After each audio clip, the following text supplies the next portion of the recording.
मेरा सवाल आपसे है कि मुसलमानों में कुछ लोग ऐसे हैं कि जिन्होंने गुज़िश्ता चंद सालों से बहुत जोर और शोर से ये आवाज उठाई है, चाहे जो मुसलमानों की जो मेजोरिटी है उन्होंने उन आवाजों को मुस्तरद कर दिया कि मुस्लिम फरीक को ये जमीन हिंदू फरीक को दे देनी चाहिए, यानी अपना दिल बड़ा करना चाहिए।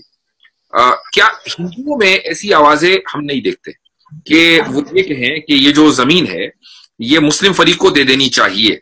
जबकि अगर हम राम जी के बारे में पढ़ते हैं तो हिंदुस्तान की तारीख में यकीनन वो एक अजीम शख्सियत गुजरे हैं और लाखों करोड़ों लोगों के लिए रोल मॉडल हैं।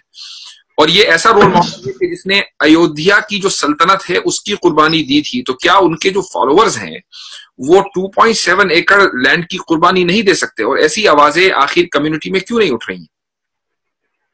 देखिए, इसमें दो तीन चीजें हैं। पहले तो हमें ये सावधानी बरतनी चाहिए कि हम ये कहें कि हिंदुस्तान की तारीख में राम गुजरे हैं, ये बात गलत है। क्योंकि राम कोई तारीखी फिगर नहीं है। ठीक है, वे ना तो गौतम बुद्ध हैं ना वे अकबर हैं, वे एक माइथोलॉजिकल फिगर हैं, एक आप कह सकते हैं रिलीजियस फिगर हैं, माइथोलॉजिकल फिगर हैं। खुद गांधी ने भी कहा है कि राम उनके लिए कोई हिस्टोरिकल फिगर नहीं है। अगर आप महात्मा गांधी की बात करें, जिनके मरते वक्त भी कहा जाता है कि उनके होठों पर हे राम था, यानी राम उनके लिए सबसे बड़ी फिगर है। वे भी कहते हैं कि वो हिस्टोरिकल फिगर नहीं। तो ऐसी हालत में आप राम के कैरेक्टर को रोल मॉडल वगैरह कहिए, लेकिन ये याद रखिए कि हम अभी जिस मुल्क में हैं वह एक कॉन्स्टिट्यूशन के आधार पे चल रहा है, एक दस्तूर की बुनियाद पे चल रहा है। दस्तूर उसकी बुनियाद है, संविधान।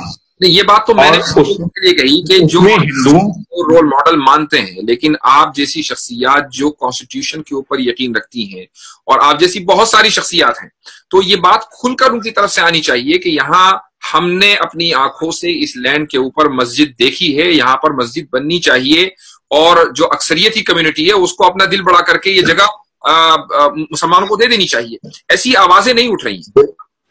बिल्कुल, इसमें दो बातें साफ होनी चाहिए। एक कि अक्सरियत कम्युनिटी का उस पर कोई हक नहीं था। दूसरे, 1949 दिसंबर 22 की रात के पहले तक वहां राम के होने का, राम लला की मूर्ति के होने का कोई चिन्ह नहीं था। तीसरा, ये राम लला की जो चीज है इसका जिक्र 1949 के उसके बाद ही शुरू हो जाता है, उसके पहले हम कभी नहीं सुनते हैं। उसके पहले तक मस्जिद एक्टिव थी। तो ये जो झूठ फैलाया गया है कि ये मस्जिद इनएक्टिव थी, मस्जिद थी ही नहीं, पहले तो उसको साफ करना चाहिए। यानी मस्जिद थी।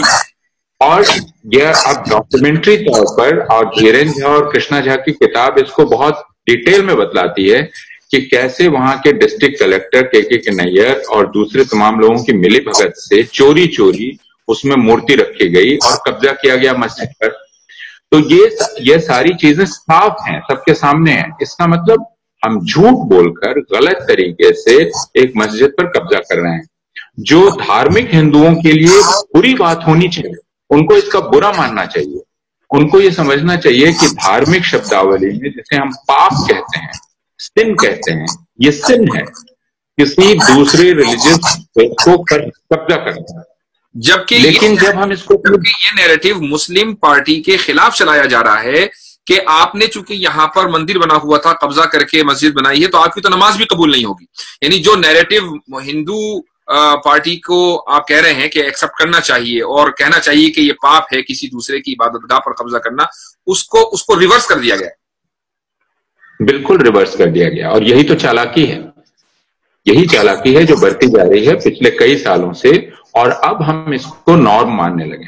अब हम इससे चालाकी भी नहीं कहते, हम इसे सेंटिमेंट का नाम दे रहे हैं। ये पूरी तरह से चालाकी है और ये हिंदुओं को बहुत अच्छी तरह से मालूम है कि चालाकी की जा रही है और वे जानबूझकर इस चालाकी में शरीक हैं। यह बात बहुत तकलीफ की है। इसका मतलब कि कोई धार्मिक भावना नहीं है। दरअसल इसके पीछे एक दूसरी चीज है, वह है मेजॉरिटेरियन सेंटिमेंट। वो मेजॉरिटेरियन सेंटिमेंट है कि हम इसके जरिए मुसलमानों पर अपनी ताकत उनके ऊपर आरोपित कर रहे हैं और मुसलमानों को उनकी जगह दिखला रहे हैं। हम उनको यह भी कह रहे हैं कि हम जब चाहेंगे तब तुम्हारी किसी भी जगह पे कब्जा करेंगे और तुमको मजबूरन उसे छोड़ना पड़ेगा।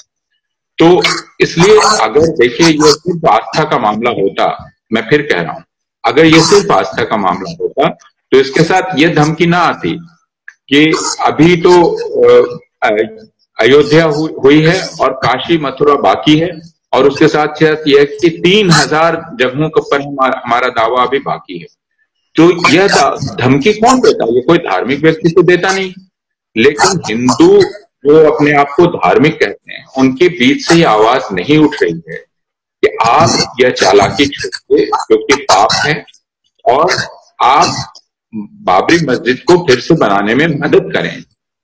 ये हिंदुओं को खुद सोचने की जरूरत है कि उनका हो क्या गया उनके साथ, और वे कितने धार्मिक रह गए, और क्या उन्होंने अपने आप को सुपुर्द कर दिया है राष्ट्रीय स्वयंसेवक संघ के, विश्व हिंदू परिषद के, और क्या विश्व हिंदू परिषद और राष्ट्रीय स्वयंसेवक संघ हिंदुओं के गार्डियन हैं?